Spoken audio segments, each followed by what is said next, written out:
예, 이철입니다. 우리 조 후보자님 수고 많으십니다. 저는 이 근본적인 질문에서 좀 시작해 보려고 합니다. 우리 문재인 대통령께서 왜 우리 조국 후보자를 법무부 장관 후보자로 지명했을까? 이 질문에서 시작해야 된다고 봅니다. 검찰 개혁을 포함해서 사법 개혁을 추진해 달라, 마무리해 달라 이런 걸로 저는 이해합니다. 맞겠죠? 예, 그렇게 알고 있습니다. 예, 그 검찰이 2004년 3월입니다. 그러니까 참여정부 시절이죠. 노무현 대통령께서 대선 자금 수사가 막바지에 이르렀을 시점에 쓴 메모가, 손으로 쓴 메모가 지금 기록으로 남아 있습니다. 거기 보면 인간적인 수모, 대통령 품위 이런 단어를 적시하면서 불만도 있다 이렇게 적고 있습니다. 대통령이 외로이 떠 있는 대통령이라는 고통스러운 소회도 적고 있습니다. 마지막에 이렇게 되어 있습니다. 검찰 지켜주자. 그리고 바로 세우자. 그렇게 대통령이 지켜주고자 했던 검찰이 5년 뒤인 4월 30일, 2009년 4월 30일 검찰에 출두시켰습니다. 저는 그게 검찰의 민낯이라고 봅니다. 자, 이 책을 제가 하나 소개해 드릴까요? 문재인, 김인혜의 검찰을 생각한다라는 책입니다. 아마 우리 후보자도 보셨을 것 같은데요. 예. 거기 15페이지 보면 이런 대목이 있습니다. 참여정부가 검찰개혁을 한 결과 참여정부가 끝나고 나서도 개혁을 둘러싼 참여정부와 검찰의 대립은 남아 있었습니다. 그 결과가 노무현 대통령의 비극적인 죽음입니다. 동의하시는 거죠? 그 점 동의합니다. 예. 저는 이런 검찰을 개혁하기 위해서 장관 후보자로 대신 조국 우리 후보자가 조금 더 철저하고 더 치밀했으면 좋겠다라는 아쉬움은 좀 있습니다. 이런 검찰을 상대로 개혁을 하시려면 우리가 준비가 되지 않으면 어떻게 된다는 것은 노무현 전 대통령의 비극에서 저는 충분히 봤다고 생각합니다. 제가 불철저했습니다. 다시 한번 그 점을 좀 새겨주시면 좋겠고요.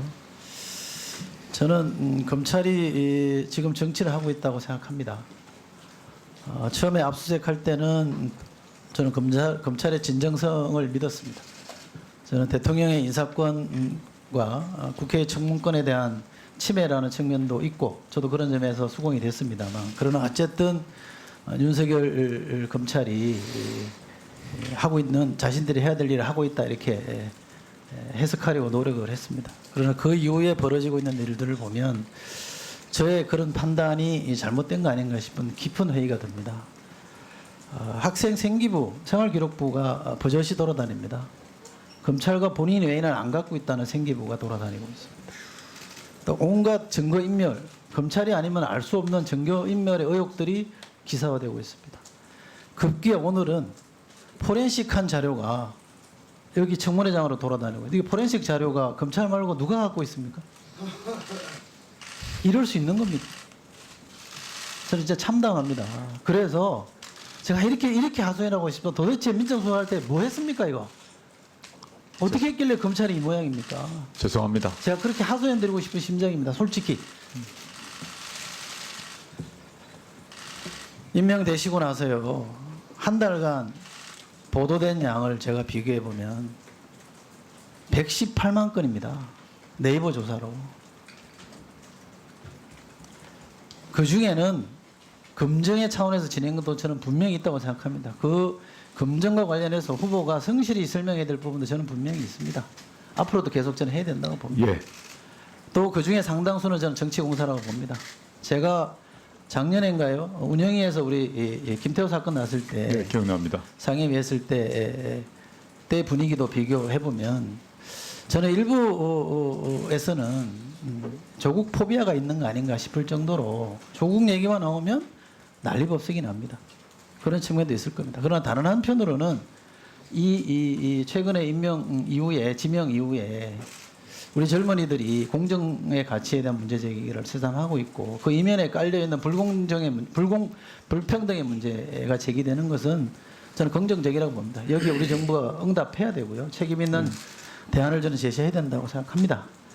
그럼에도 불구하고 보도 양으로만 놓고 보면 이거 좀 과하다. 118만 건입니다. 무려 한 달 만에. 저는 우리 사회를 바꿨던 가장 큰 사건 중에 하나가 세월호라고 봅니다. 세월호 참사 이후에 보도된 양을 한 달간 따지면요. 24만 건입니다. 최순실 처음 보도되고 난 10월 24일 이후에 2016년 10월 24일 이후에 한 달간 보니까 119만 건입니다. 아니 11만 9천 건이고요. 제가 좀 잘못 읽었다. 세월호는 24만 건, 최순실 보도는 11만 9천 건입니다. 그런데 우리 조국 후보자의 보도는 무려 118만 건입니다. 잘 분별해서 보시면 좋겠습니다. 왜 우리 사회가 조국 얘기만 나오면 이러는지를 잘 한번 생각해 보시고요. 예. 이 책에 제가 말씀드린 이 책에 이런 대목이 있습니다. 왜 검찰은 참여정부를 싫어했고 노무현 대통령을 미워했을까요? 이런 질문을 던지고 있습니다. 왜 검찰은 문재인 대통령과 조국 후보자를 싫어할까요? 생각해 보시기 바랍니다. 예. 자, 이 책에 또 다른 중요한 대목이 있습니다. 참여정부의 최초 검찰 인사에서 시작되었던 검찰의 반발은 인사를 핑계로 한 검찰개혁에 대한 반발이었다. 검찰의 반발은 인사 문제와 상관없이 예정된 것이었다라고 진단하고 있습니다. 이 책만 보면 구구절절히 검찰개혁을 어떻게 해야 되는지 써져 있습니다. 이 책의 치열함에 비해서 저는 감히 대통령과 우리 조국 후보자는 너무 나이브하다라고 진단할 수밖에 없습니다. 이 청문 결과에 따라서 대통령께서 판단하시겠습니다만 취임하시면 단단한 각오로 치밀하게 임해 주시기를 저는 꼭 당부드리고 싶고요. 관련해서 하실 말씀 있으면 해 주십시오. 지금 말씀하신 검찰개혁 문제에 대해서 제가 민정수석으로 있으면서 제가 의도하고 기획했던 것보다 훨씬 못 이뤘다고 생각합니다. 향후 이철 의원님 말씀 새기면서 원래의 취지가 무엇인지를 되돌아보고 명심하도록 하겠습니다. 예, 수고하셨습니다. 다음은 존경하는 이은재 위원님